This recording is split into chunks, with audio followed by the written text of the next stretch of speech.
இன்றைக்கி வீட்டு முறையில் ஒரு சிக்கன் கறி செய்ய போகிறோம். ஸோ பாருங்கள் எப்படி செய்கிறதுன்னு. ஃபஸ்ட்டு எண்ணெய் ஊற்றியாச்சு. இப்போ ஸ்பைசஸ்லாம் ஆட் பண்ணுறோம். பட்டை, லவங்கம், ஏலக்காய், சோம்பு, இது அனைத்தும். வெங்காயம் போட்டாச்சு. சும்மா கொஞ்சம் தாங்க சிக்கன், எல்லாம் போட்டு ஒரு மிக்ஸ் பண்ணிக்கணும். நல்லா வெங்காயம் பொன்னிறமாக வதங்கணும். அப்போ தான் அந்த டேஸ்ட் கொடுக்கும். இது கூட கருவேப்பிலை ஆட் பண்ணிக்கிறோம். ஆட் பண்ணிக்கணும். அதை ஒரு கலக்கணும். இப்போவே வாசனை வர மாதிரி இருக்குது. கருவேப்பிலை கொஞ்சம் வதங்கிறதுக்கு முன்னாடியே இஞ்சி பூண்டு போட்டுடணும்.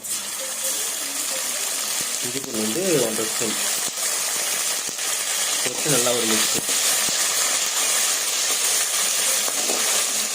இது நல்லா அந்த இஞ்சி பூண்டு பேஸ்ட்டு வீட்டை அரைச்ச இஞ்சி பூண்டு தான். அந்த இஞ்சி பூண்டு வாசனை போகிற வரைக்கும் கொஞ்சம் நல்லா வதங்கணும்.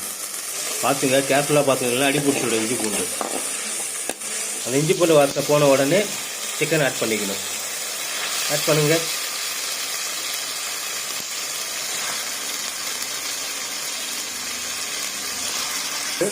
போட்டுட்டு ஒரு கலர் நல்லா மிக்ஸ் பண்ணிவிட்டு கொஞ்ச நேரம் அப்படியே விடலாம்.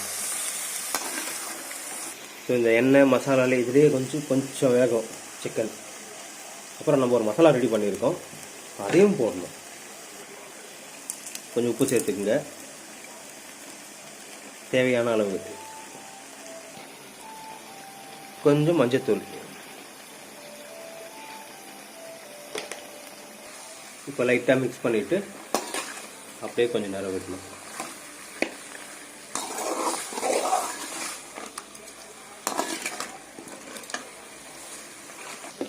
கொஞ்சம் மிளகாத்தூள் மட்டும் ஆட் பண்ணிக்கணும், 1 ஸ்பூன்.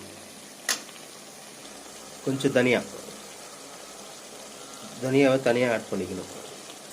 ஸோ எல்லாத்தையும் ஆட் பண்ணிவிட்டு நல்லா ஒரு மிக்ஸ் பண்ணிக்கணும்.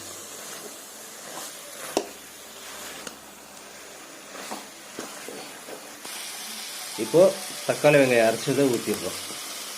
ஒரு தக்காளி, ஒரு வெங்காயம், பாருங்க 2 தக்காளி, அதை போட்டு நல்லா அதையும் சேர்த்து மிக்ஸ் பண்ணிக்கிறோம்.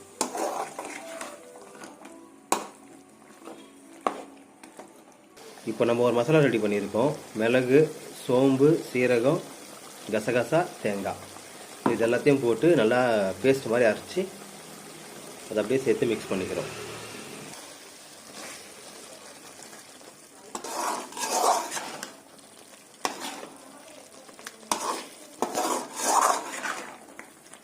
இதில் கொஞ்சம் தண்ணி ஆட் பண்ணிக்கலாம்.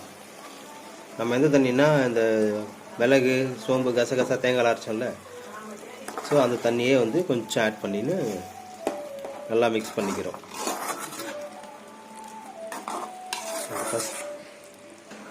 ஸோ எல்லாம் ரெடி பண்ணி வச்சாச்சு. மேக்ஸிமம் ஒரு 6 to 7 மினிட்ஸ், அவ்வளோதான், அதுக்குள்ளே வந்துடும் சிக்கன். ஸோ இப்போ குழம்பெல்லாம் ரெடி ஆயிடுச்சு. கடைசியாக கொத்தமல்லி தூவி இறக்கிட வேண்டியது தான்.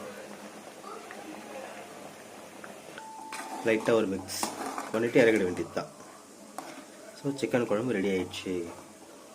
இதை இட்லிக்கு சாப்பிட்லாம், சப்பாத்திக்கு சாப்பிட்லாம், சூப்பராக இருக்குங்க.